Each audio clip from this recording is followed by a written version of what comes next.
Well, we are joined today in our first official episode of The Strategerist in our new studio by the great Rick Atkinson. He is the author of the Revolution Trilogy, which is out right now on the American Revolution, and also the Liberation Trilogy, which is on World War II. Pulitzer Prize winner, a reporter for a long time, and we are incredibly honored that you are breaking in the new studio with us. Thank you so much for being here. Thank you, Andrew. I'm honored to be here.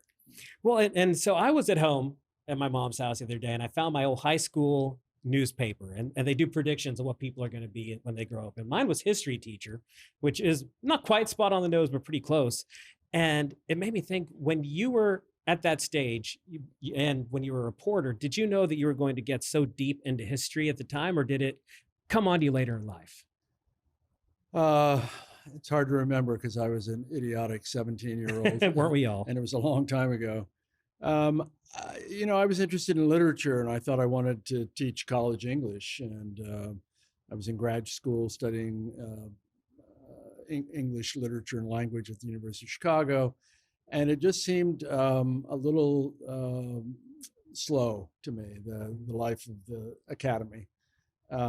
So I blundered into newspapering. I started in a very small paper in Southeast Kansas, Pittsburgh, Kansas, and discovered I loved it and was pretty good at it, and worked my way up to a bigger paper in Kansas City, and then ultimately to the Washington Post. All the time thinking, I would like to be writing books. If I'm going to be making my living as a writer, the first rough draft of history is fine, but I'd like to move to a higher level. And so that's what I was able to do. The first rough draft of history. I've never heard a reporter referred to that way, but I love that. Yeah, the phrase is credited to Phil Graham, who was Katharine Graham's husband. He was actually the publisher of the Washington Post. He died in 1963. She famously succeeded him. But that phrase apparently came from Phil. So as you're a Pulitzer Prize winning historian, how did that reporter training and reporter life impact your style as a historian? I think in a lot of ways, very directly, emphasis on accuracy, emphasis on speed. I ran, as my last job at the Washington Post, I ran investigative reporting. I'm an archive rat at heart. I just spent some time in your archives here, and it's warms my heart. Storytelling at a place like the Washington Post was certainly emphasized. It's a writer's paper, was a writer's paper. And so all of that, I think, helps to build the systems that you need to move into being a historian, and particularly a narrative historian. I knew you were doing a tour of our archives, and I watched a video online also of looking at George III's archives and as part of the research for this series. How did the archives compare? Yours is better organized. I'm glad to hear that, because those are our taxpayer dollars. The archives are operated by the National Archives. That's right. Well, in 2015, Queen Elizabeth II opened up to outside scrutiny the Georgian papers, which she owned, as part of a project to digitize and catalog the papers of all four Georges who became king in the 18th and 19th centuries. There's about 500,000 pages, most of them from the reign of George III, our last king, because he was king for almost 60 years. And they're kept in Windsor Castle, just west of London. So they're kept in the garret of the Round Tower, begun by William the Conqueror in the 11th century. So it's very atmospheric. But one of the reasons that she approved this project was they didn't know what they had. They had not really been cataloged before. So it was fun. I was there for a whole month. And I think you got a leg up on them as a consequence of your organizational talents here. Oh, well, I'm very relieved to hear that. Yeah, we, as part of the Bush Center and Bush Institute, we're not involved in the archives because that's all the National Archives, and Right. and so it's lovely to hear that they're being well maintained. I am curious about this element of perspective. I've been listening to another podcast. Actually, I've really quite enjoyed The Rest Is History with shout out to Tom and Dominic, who I say this if I know them. But they're Brit. They're a couple of Brit guys, and hearing them talk about the American Revolution, it kind of opened my eyes very recently to the American perspective of it is very different from the British perspective of it. Can you reflect on that idea of perspective and history? Yeah, it's not surprising that former adversaries would have different views of it. The Vietnamese have a lot different view of the Vietnam War than Americans do. The Germans and the Japanese have a lot different view of World War II than we do. For the British, George III was held in ill repute for a long time because he's the guy who lost the colonies. Right. And it wasn't just his fault by any means, but we have tended to caricature him. Even tonight he's going to be mincing across the stage in Hamilton singing "You'll Be Back," and the British also have tended to caricature George.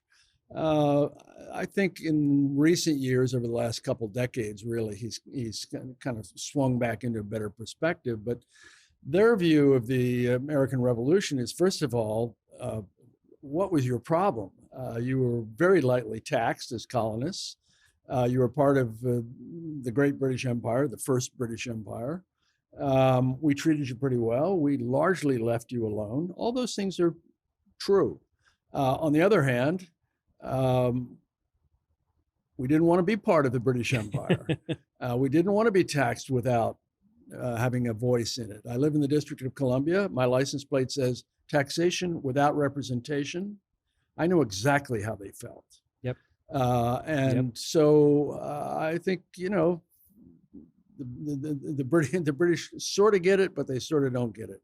And for the Americans, Britain is now one of our closest friends, but that is a relatively recent development. That's really a World War II, two peoples divided by a common language kind of approach. We fought another war with them after the American Revolution. They were considered an adversary by the North during the Civil War. So it's taken a long time for us to grow into the friends that we are today. And when you go through those archives and you're seeing these written perspectives, as a reporter, you often got to talk to people and evaluate their eyewitness testimony and decide whether or not you find it credible and worth reporting on. How do you do that on something that happened 250 years ago? Well, in the same way you're making judgments about how legitimate the material is, how legitimate the eyewitness account that was written by somebody in a letter or in a diary or so on. And in that respect, it's not any different from being a reporter where you're making judgments about how valid this material is. You can't question anybody. That's true. The amount of material that's available in various archives around the country and around the world for the American Revolution is minuscule compared to, say, World War II. And of course, even though this was a very literate country in 1776, literacy rates were much higher in America than they were in Britain, for example. Nevertheless, there were a lot of unlettered people, 2.5 million people in this country, 500,000 of them enslaved blacks, almost none of whom could read and write. So women rarely left deep footprints, indigents, Indians, blacks. So you come at this 250 years later, knowing that there's a lot that you don't know that you will never know because it wasn't recorded somehow. But that having been said, there is plenty to be recorded. This is not a small book. Yeah, it's not. And as a predecessor. Right. And you used to write in terms of columns, like you had, 5 inches to fill. Now you've got 5 inches of depth. Is one more liberating than the other? Sure. I don't write short. I'm now working on volume 9 of my personal oeuvre. And I write sagas, and I think that one of the reasons that I have migrated almost a quarter century ago from the newspaper world to full-time book writing was the opportunity to have a different voice, the voice of deep narrative. Bardic is my ambition. And so, yeah, I wrote 3 volumes on the American role in the liberation of Europe in World War II. That's a total of 750,000 words. The Washington Post at its fattest on a Sunday back in the day didn't have 750,000 words in it. Right, even with the classifieds back in the day. That's right, yes, right back then. So, yes, this gives me an opportunity. It's not unlimited by any means, because I have to be aware that the reader's patience will have a limit at some point. But it does allow me, particularly over the course of 3 volumes, to really feel like I'm telling the story comprehensively, telling it the way I want to tell it. And you tell it with kind of cliffhangers built in. How do you approach building a cliffhanger when, spoiler alert, we all know America is going to win this war, that George Washington will be the hero, so to speak. How do you build in a cliffhanger and that intrigue when the story has been told so many times already? Yeah, that's a challenge. There's no doubt about that. I think it's not something that you can't surmount. I think that by telling the story in a way that, first of all, brings in little brushstrokes of detail that even close readers of the tale have not seen before, by building it around character, by presumably telling people things that they thought they knew, but correcting the record. George Washington was not a particularly good tactical general. George Washington had a ferocious temper. George Washington, he wasn't perfect, is what I'm hearing. He was imperfect. He had feet of clay like all the rest of us, and that makes him more interesting. Everyone in this story, in this saga, is the same way. Everyone has flaws, and that makes them more interesting. And one of the things that makes it a cliffhanger, I think, is will they overcome their shortcomings, their flaws, their vicissitudes, all the things that beset every human being in this life to succeed. And so I think that there is a cliffhanger capacity built into it. I've got one more question on the reporter side of the ledger, where you've written this trilogy, or in the process of writing this trilogy, about war in the 1700s. You wrote a trilogy on World War II, war in the 1950s. You were a reporter during the wars in the Middle East, a very modern war. How has the flow of information and how people learned about war changed over these different time periods? Oh, well, it's hardly recognizable from one century to the next. I mean, in the American Revolution, you were lucky if you sailed from America and arrived in England in a month, or if you sent information back to England as a general, informing the government what you were doing or asking for instructions. Coming the other way, usually into the wind, you were lucky if you made it in 2 months. Right. So that's a 3-month round trip to get news, and that doesn't include internal distribution of the news. America was a big place. It took a long time for news from Boston to reach Charleston. So today it's instantaneous, and it has been virtually instantaneous now for decades. For decision makers, there are pros and cons, I think. There's a bromide in the military that the first report is always wrong. Having spent 2 months with General Dave Petraeus in Iraq during the invasion of 2003, there were occasions where Petraeus would turn to me when some report had come in. There was a report of Iraqis attacking American troops from the air, Iraqi warplanes. Americans have not been attacked by an adversary from the air since the Korean War. Oh, wow.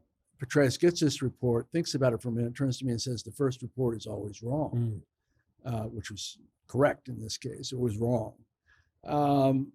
For an 18th century statesman or the king or Congress or generals in the field, it's very difficult to know what's going on elsewhere. It's very difficult to know whether you're acting on the decisions that you are making are up to date, or whether events have overtaken them in ways that you can't even begin to imagine. It has to allow for more autonomy in some cases for those field generals. I can't tell you how you're going to encounter things, because my information is way out of date by the time you've got to make a serious battlefield decision. So it's quite different. And I think that's one of the things that as a historian, I've got to put myself back in the 18th century in many different ways. And that's one of them. George Washington didn't get a single email, I understand, during his entire campaign. No texts, no phone calls, no nothing. And he did have a lot of correspondence, and he spends an incredible amount of time working on his correspondence. So there's this concept of American ideals, which I find interesting, that we all, at the Bush Center, we hold so dear.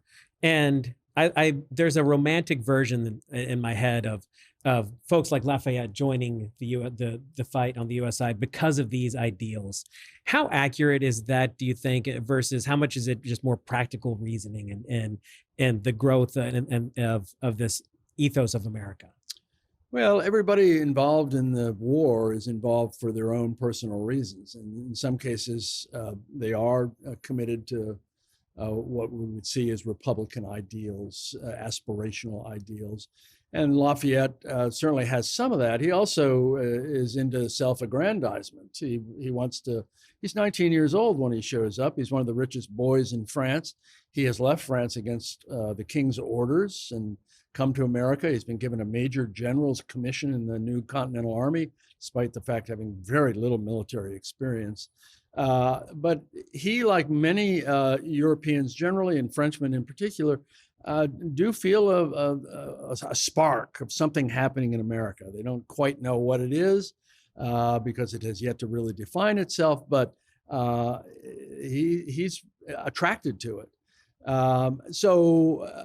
You have to say that there is a mixed bag of reasons for people committing themselves, both foreigners coming here, and there was a flood tide of soldiers of fortune looking to make their fortunes here, to the point where Washington was tearing his hair out, telling Congress, enough, I don't need any more. Lafayette was one of the very few that he found valuable and that he personally liked and had a personal relationship right from the beginning. There were others, many who didn't speak any English, and that's a big problem. Washington spoke only English. And it's true for those who enlist in the Continental Army, enlist in local militias. Some of them are doing it for the $6 a month that a private was paid. Some of them are doing it because economic hard times beset their hometowns. Some of them are doing it because they too are aflame with, recognizing there's an opportunity here to make something for our families, for our progeny, to make something out of this country. If you were a teacher standing at the front of a room and you had a blank slate, but you had an hour to teach a lesson to kids about America, from what you've studied and you've gone to so much depth, and I love that these books have heft, they have depth, they go into character. What is the lesson that you would try to teach in that hour?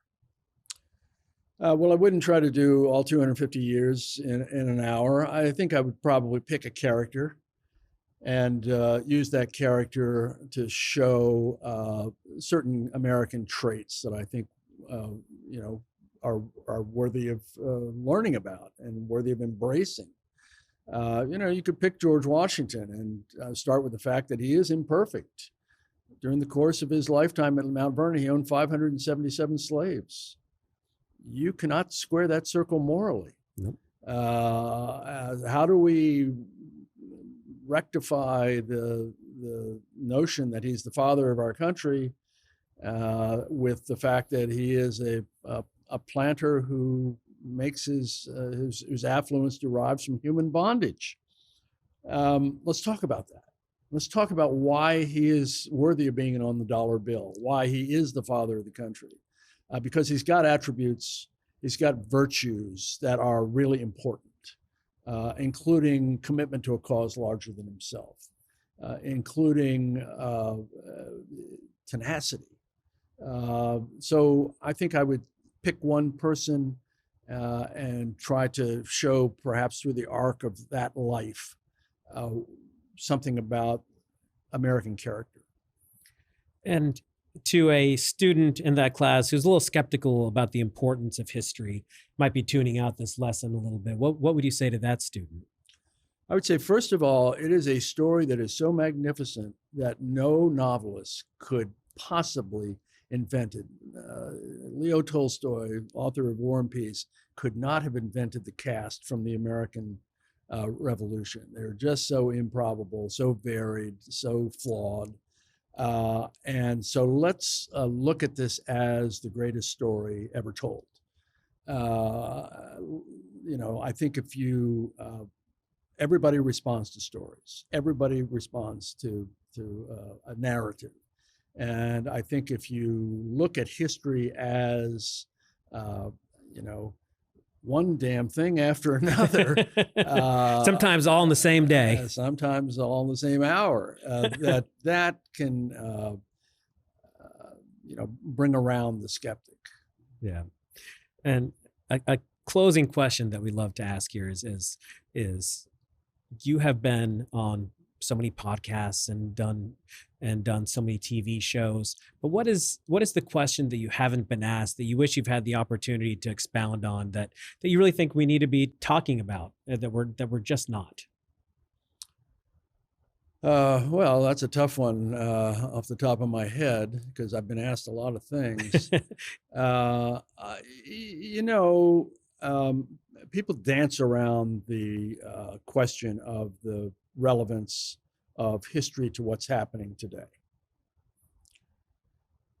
I don't think we should dance around it. I think we should be direct about it. And my basic answer to that is we are the beneficiaries of an enlightened political heritage handed down to us from that revolutionary generation. And it includes personal liberties and strictures on how to divide power and keep it from concentrating in the hands of authoritarians who think primarily themselves. We can't let that slip away. We can't let it be taken away. And we can't be oblivious to this priceless gift of the hundreds of thousands who've given their lives to affirm and sustain it over the past 250 years. The founders at all levels, Washington, Adams, on down to people you've never heard of, were trying not just to overthrow what they saw as a tyrannical mother government in Britain. They were trying to prevent future tyrannies. That's what the revolution was about. And we should be talking about that as we swing into the semi-quincentennial, the 250th anniversary of the country, full force in the next several months. That should be part of the agenda of the conversation that we're having. The old phrase that those that don't know history are doomed to repeat it. And when the Revolutionary War was going on, there was no guarantee of who was going to win. It could have gone either way. And there's no guarantee that America will be here 250 years from now, unless we all do our part to make sure that these values are upheld. Exactly right. Archibald MacLeish, who was a poet and a librarian of Congress at one point, said democracy is never a thing done. It's something a people must always be doing. And I think that that's true, and we need to remember that. It is not a spectator sport. You got to be a participant. Otherwise, it doesn't work. And it's a fragile thing. And you don't want it to slip away. The phrase we've been using around here is democracy as a verb, which we know grammatically that is incorrect, but it's an action that you take. It's not something that you sit and watch. It is democracy takes the individuals in the country being a part of it. Couldn't agree more. And we're grateful for the work that you do to teach the history. We're grateful for you being here tonight and taking time out of your really busy schedule, both to be on this podcast and to be on our Engage stage tonight. Rick, thank you so much for Thank you, the time. My pleasure. Thanks very much.